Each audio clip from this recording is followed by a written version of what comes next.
یہ تو خلاف سنت باتیں کہتے ہیں، یہ میرا عنوان نہیں ہے، ورنہ میں خطابت پہ دلائل لاتا۔ میرے دوستو خدا کی قسم میں دیوبندیت کے ایک رخ پہ بحمد اللہ دلائل رکھتا ہوں، تم سٹیج لگاتے جاؤ میں دلائل دیتا جاؤں گا۔ میں نے ایک جلسے میں علماء سے کہا، میں نے کہا تم کہتے ہو نا جب خطیب تقریر کرتا ہے تقریر سے قبل کہتے میں نے تمہید باندھی ہے، بیان بعد میں کروں گا، یہ بھی پیغمبر سے ثابت ہے۔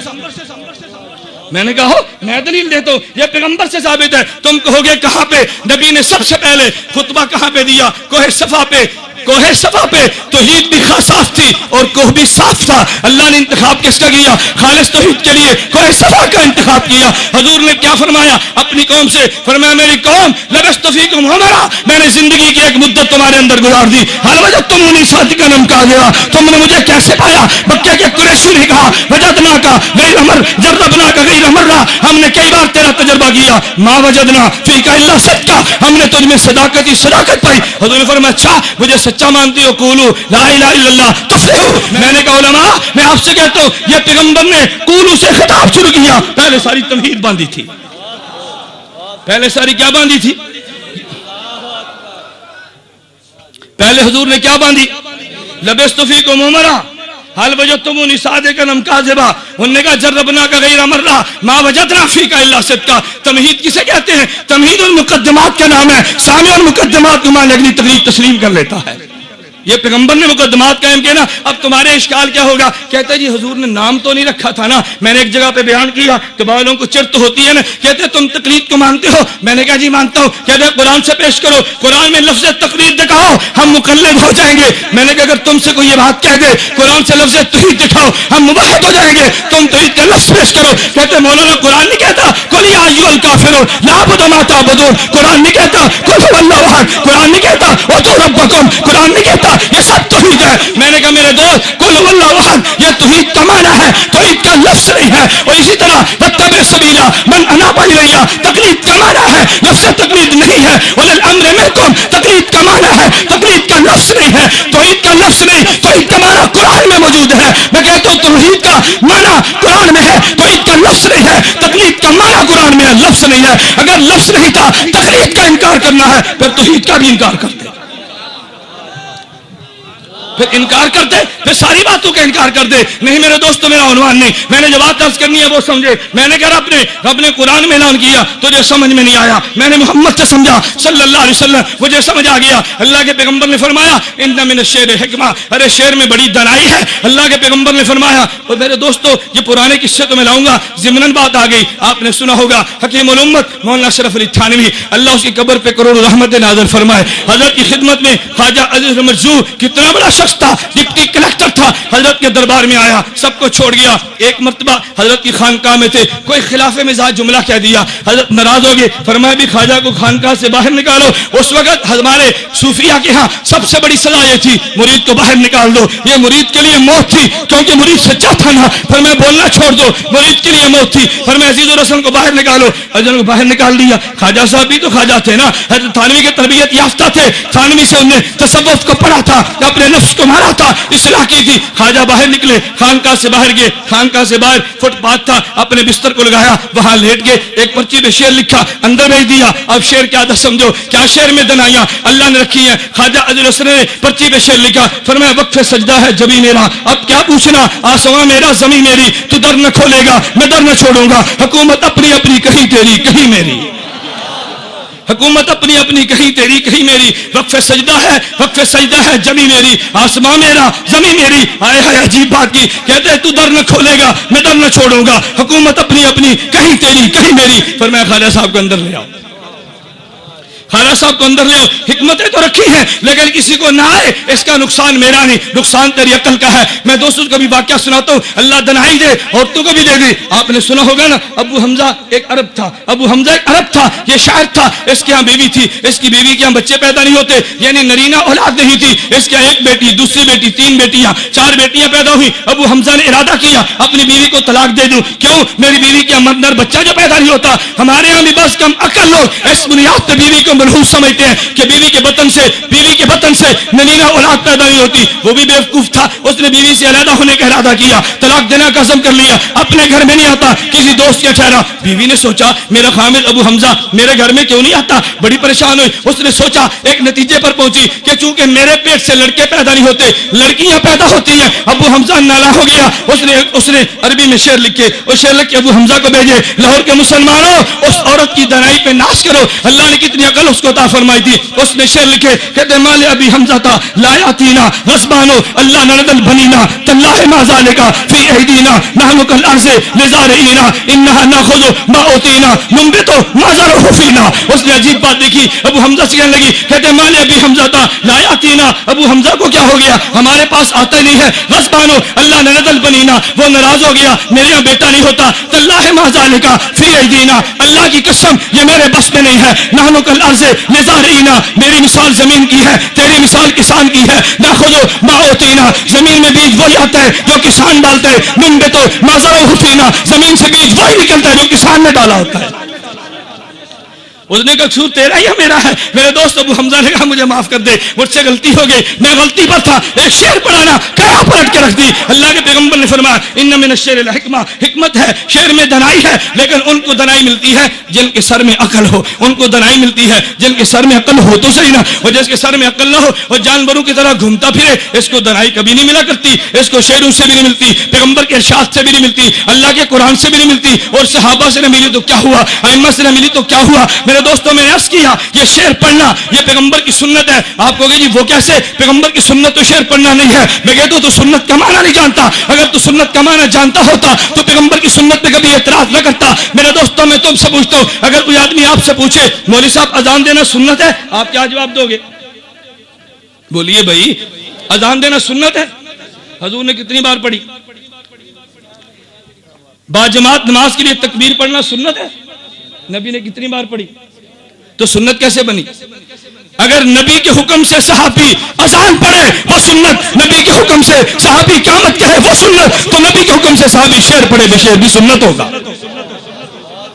پھر شعر بھی سنت ہوگا نا. ہاں تجھے نہیں آتا میں سناؤں گا, تجھے قصیدے نہیں آتے میں پڑھوں گا. صحابہ نے پڑھے, نبی کے حکم سے پڑھے, یہ پیغمبر نے پڑھے ہیں. میرے دوستوں لیکن میں نے عرض کیا ایک ہے حمد ایک ہے نعت. پہلے میں حمد سناتا ہوں پھر نعت سنو. اور حمد کی کس کی میرے دوستوں؟ تیری اور میری نہیں. میں حمد لاتا ہوں اللہ کے نبیوں کی. حمد بیان کی ہے ابراہیم خلیل اللہ نے, حمد بیان کی ہے موسیٰ کلیم اللہ نے, حمد بیان کی ہے عیسیٰ روح اللہ نے, حمد بیان کی ہے محمد رسول اللہ نے. اور لکھنے والا کون ہے؟ زرقانی. اٹھانا کتب حدیث کو, امام زرقانی کہتے ہیں ابراہیم نے اللہ کی حمد کو بیان کیا. ابراہیم نے حمد کو بیان کرتے یوں کہا الحمدللہ الذی اتخذنی خلیلا, اے اللہ تیرا شکر ہے تو نے مجھے اپنا خلیل بنا لیا. وَأَعْطَانِي مُلْكًا عَظِيمًا, اے اللہ تیرا شکر ہے تو نے مجھے عظیم ملک عطا کر دیا. اے اللہ تیرا شکر ہے وَجَعَلَ أُمَّتِي قَانِتًا يُؤْتَمَّ بِهِ, تو نے مجھے امت کا مقتدا بنا دیا. وَأَنْقَذَنِي مِنَ النَّارِ, مجھے نار سے بچا لیا. وَجَعَلَهَا عَلَيَّ بَرْدًا وَسَلَامًا, تو نے آگ کو مجھے ٹھنڈا کر دیا. ابراہیم نے حمد بیان کی. بعد میں کون ہے؟ حضرت موسیٰ.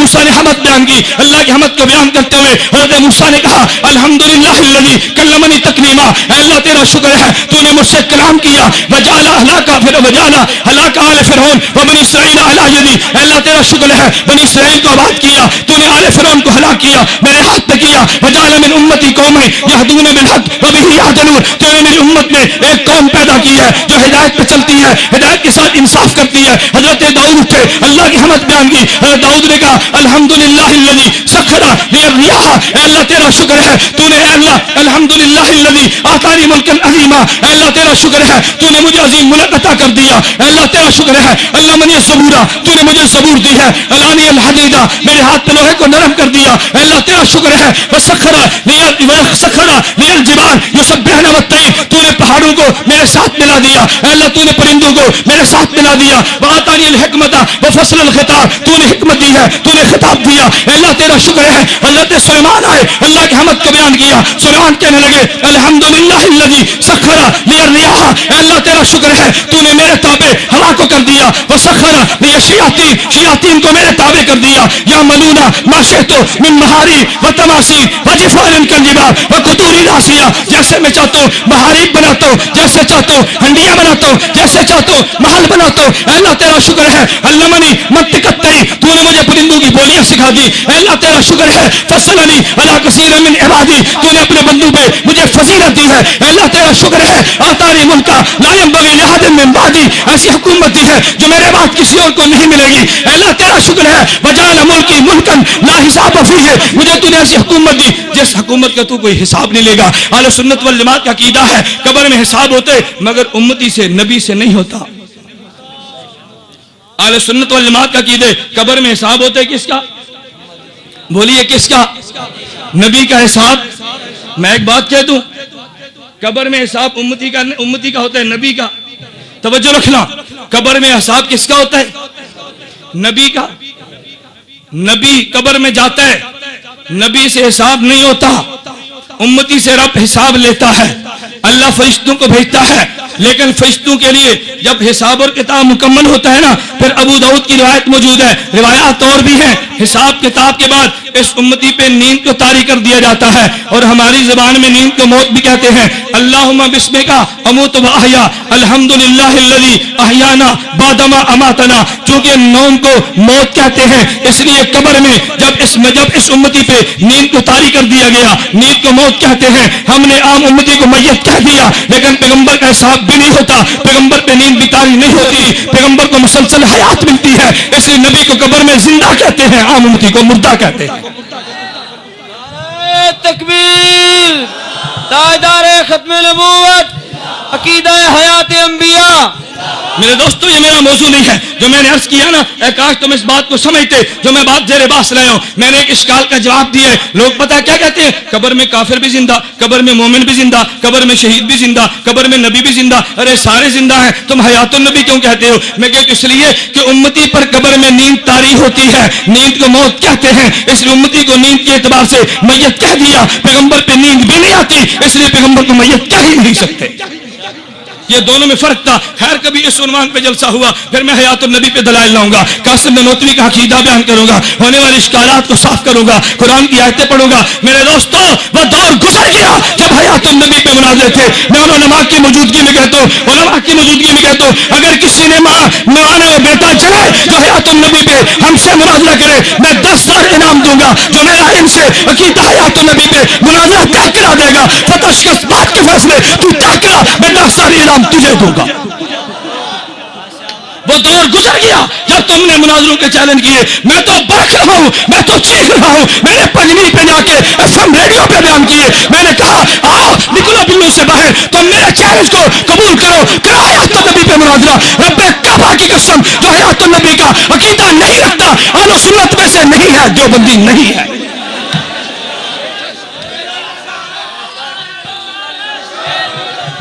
نعرہ تکبیر، تاجدار ختم نبوت، اہل سنت والجماعت علماء دیوبند، عقیدہ حیات النبی۔ میں نہیں مانتا تمہیں دیوبندی، تم کہو مجھے متنازع، مت پلاؤ مجھے اسٹیج پہ، مت پلاؤ اپنے جلسوں پہ، میں تمہیں دیوبندی نہیں مانتا۔ تو قاسم نانوتوی کے عقیدے کو قرآن کے خلاف کہے، مولانا خلیل سہارنپوری کو قرآن کا منکر کہے، تو صحابہ کے عقیدے کو قرآن کے منافق ہے، میں تجھے دیوبندی مان لوں، پھر میری زندگی پہ لعنت ہے۔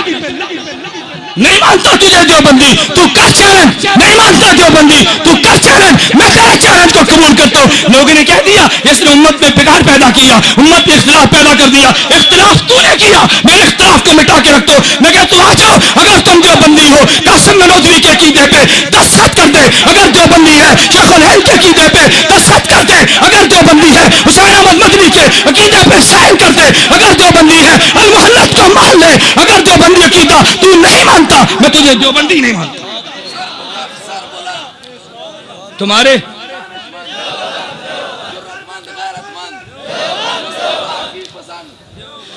رنگ اترتے ہیں تو اترنے دو، ہم نے بڑا عرصہ گالیاں کھائی ہیں، ہم نے بڑا عرصہ تم سے گالیاں کھائی ہیں. میں اس لیے بار بار کہتا ہوں عقیدہ بیان کر, بڑے زور سے بیان کر, تجھے حق حاصل ہے. میرے کافر کے خلاف زبان درازی مت کرنا, میں تیری زبان کو کھینچوں گا اور جڑ سے کھینچ لوں گا. تو زبان درازی کر کے دکھا. کوئی بات ہے؟ جس کا جی چاہے دیوبندیت کو بھونک دے, جس کا جی چاہے دیوبندیت کو بھونک دے. پوری امت کے محسن, پوری امت کا محسن, اس کو تو بھونکے. تیری زبان کو میں لگام دوں گا, اللہ نے چاہا تو جرأت اور طاقت سے دوں گا. چیلنج قبول کر کرو. میں نے علماء کی موجودگی میں کہا, میں دوڑا تو نہیں ہوں. میں نے کہا جو انعام جو رکھا ہے میں اس کو 10,000 انعام دوں گا. تم انعام لو. یہ انعام ان کے لیے تو نہیں ہے, تم لو. کیوں نہیں لیتے انعام کو؟ لو انعام. وہ دور گزر گیا, اب واپس گہر لگے ہیں, واپس بحمداللہ تعالی. وقت آنے پہ میں لاؤں گا رپورٹیں تمہارے سامنے. میں نے دوستوں سے کہا نا, کہتے دیوبندی اہل حدیث ہو گئے, اہل حدیث ہو گئے. مولانا معذرت کے ساتھ اب محسوس مت کرو, ان قریب وہ سیڑھیاں میڈیا پر آئیں گی. کتنے اہل حدیث دیوبندی بنے ہیں, 2 سیڑھیاں آ گئی ہیں مارکیٹ میں. اب آپ گنتے چلے جاؤ. وہ بیک گیئر لگ گیا. میں نے آج بھی, یا مولانا سے موجود ہے, میں نے آج بھی ایک غیر مقلدین کی مناظر سے فون پہ کہا, میں نے کہا میرے دوست میں تمہیں مشورے دیتا ہوں, تم عقیدہ بیان کرو, تمہیں حق ہے. مسئلہ بیان کرو, تمہیں حق ہے. اپنے مسائل پھیلاؤ, تمہیں حق ہے. میرے کعبے کو گالیاں مت دو, تم مسائل بیان کرو, میں مسئلہ بیان کروں گا. تم دلیل دو, میں دلیل لاؤں گا. کعبے کو گالیاں دو گے, میں گالی نہیں دوں گا, تیری زبان روک دوں گا. گالی نہیں دوں گا, میں بول جاؤ, میں گالیاں نہیں دوں گا. میں یہ نہیں ہوگا تمہیں گالیاں دوں, لیکن تمہاری زبان کو روکوں گا انشاءاللہ. اور میں رب نے چاہا میں روک کر تمہیں دکھاؤں گا. موت حیات کا مالک رب ہے. جو دن زندگی رب نے رکھ دی ہے وہ کوئی نہیں چھین سکتا. موت رکھ دی ہے, کوئی زندگی نہیں دے سکتا. لیکن رب نے چاہا جن اکابر کا کھایا میں ان کا دفاع انشاءاللہ کر دوں گا انشاءاللہ. تم دیکھو کیسے دفاع نہیں ہوتا, کوئی بات ہے. خیر میرے دوستوں, میں نے عرض کیا عنوان بدل جائے گا. میں نے اتنی بات عرض کی تھی نا, آپ بات کو سمجھیں. میں نے عرض کیا میرے پیغمبر پہ قرآن اترا, میرے پیغمبر نے سنت کا مسئلہ بیان کیا نا, تو اگر شاعری پیغمبر نے سنی ہے تو تجھے بھی سنت کہہ دینی چاہیے. میرے دوستوں میں بات کو مختصر کرتا ہوں. آئیے پیغمبر کی تاریخ پڑھیں, پیغمبر کی سیرت پڑھیں, صحابہ کی مرویات کو پڑھیں. کیا پیغمبر نے سنا ہے یا نہیں؟ میں حمد بیان کر رہا تھا زرقانی کے حوالے سے, جو اللہ کے نبیوں نے بیان کی ہے. حضرت عیسیٰ نے حمد کو بیان کیا. حضرت عیسیٰ فرمان لگے الحمدللہ جعلنی کلمہ, میں اس اللہ کا شکر ادا کرتا ہوں جس رب نے مجھے کلمہ کن سے پیدا کیا. وجعل مثلی مثل آدم خلقہ من تراب ثم قال له کن فیکون. اللہ نے مجھے یوں بنایا جیسے آدم کو کن سے بنایا. جیسے آدم کا باپ نہیں تھا تو میرا بھی باپ نہیں ہے. عیسیٰ نے کہا علمنی الکتاب والتوراۃ والانجیل, رب نے مجھے کتاب کا علم دیا, رب نے انجیل کا علم دیا, رب نے تورات کا علم دیا. میرے لاہور کے دوستوں, میں تمہارے علم کے لیے ایک نکتہ کے طور پہ بات کہہ دوں. حضرت عیسیٰ کے دور میں قرآن نہیں آیا تھا. عیسیٰ سے پہلے تورات آئی, عیسیٰ سے پہلے انجیل آئی, عیسیٰ سے پہلے زبور آئی. عیسیٰ علیہ السلام فرماتے مجھے رب نے انجیل دی ہے, بات سمجھ آتی ہے. مجھے زبور کا علم دیا, بات سمجھ آتی ہے. مجھے تورات کا علم دیا, بات سمجھ آتی ہے. اور عیسیٰ نے یہ کیوں کہا کہ رب نے مجھے کتاب کا علم بھی دیا؟ یہ کیسے فرما دیا کہ مجھے کتاب کا علم بھی دیا؟ اس کی وجہ سنو, اہل سنت والجماعت کا مسلمانوں کا عقیدہ ہے عیسیٰ علیہ السلام آسمان پہ زندہ ہے, اس نے دوبارہ آنا ہے, پیغمبر کا امتی بن کے آنا ہے. جب اسے نبی کا امتی بننا ہے اس کو قرآن کا علم بھی چاہیے تھا. اللہ نے آنے سے پہلے قرآن کا علم بھی دے دیا. آنا جو تھا علم بھی دیا, آنا جو تھا علم بھی دیا نا. میں نے ایک جگہ پہ دوستوں سے کہا قرآن کے حوالے سے میں بات کہہ دوں. مرزا قادیانی کہتے عیسیٰ علیہ السلام فوت ہو گئے, آسمان پہ زندہ اٹھا لیے گئے. ہم نے کبھی قرآن پڑھ, اب قادیانی بھی تو قرآن پڑھتے ہیں نا. لوگ کہتے ہیں قرآن قرآن قرآن قرآن, قادیانی بھی تو قرآن پڑھتا ہے نا. قادیانی کہتے ہیں دیکھو اللہ نے قرآن میں کہا اس قال اللہ یا عیسیٰ, اللہ نے قرآن میں کہا عیسیٰ انی متوفی کا, توجہ رکھنا, انی متوفی کا ورافیوں کا الیہ, اے عیسیٰ میں تجھے وفات دوں گا اور تجھے اٹھا لوں گا. تو پہلے وفات ہے نا, اٹھانا بعد میں ہے. قادیانی کہتے ہیں اب قرآن کا طرز یہ بتاتا ہے کہ پہلے اللہ نے وفات دی پھر اللہ نے اٹھا لیا. ہم مانتے ہیں عیسیٰ آسمان پہ ہے لیکن پہلے موت دی اور پھر اٹھا لیا. ہم نے کہا جی کیسے؟ کہتے ہیں قرآن میں ہے اللہ نے فرمایا اس قال اللہ یا عیسیٰ, اے عیسیٰ انی متوفی کا, میں تجھے وفات دیتا ہوں, ورافیوں کا, اور تجھے اٹھا لوں گا. تو پہلے تذکرہ وفات کا یا اٹھانے کا؟ بولیے نا, آپ پریشان مت ہو, جواب میں نے دینا ہے. پہلے تذکرہ وفات کا یا اٹھانے کا؟ اب مرزا قادیانی کہتے ہیں جی پہلے اللہ نے وفات کا فرمایا پھر اٹھانے کا فرمایا. یہی بات تو میں کہتا ہوں, پہلے وفات دی ہے پھر اٹھا لیا. میں کہتا ہوں عقل کے اندھے, تو آنکھ کا بھی اندھا تھا, عقل کا بھی اندھا تھا. قرآن سمجھتا بھی نہیں تھا, دیکھتا بھی نہیں تھا. یہی تیرا نقص تھا, تو نے دیکھا تو وہ بھی یاد تھا, سمجھا تو وہ بھی یاد تھا. تیرا قصور نہیں, تیری عقل اور آنکھ کا قصور تھا. بدبخت تو نے قرآن کے اسلوب پہ غور کیا. اصل مسئلہ کیا تھا؟ عیسیٰ علیہ السلام دوڑے, یہودی پیچھے تھے. عیسیٰ علیہ السلام کمرے میں چھپے, اب یہودی باہر کھڑے ہیں.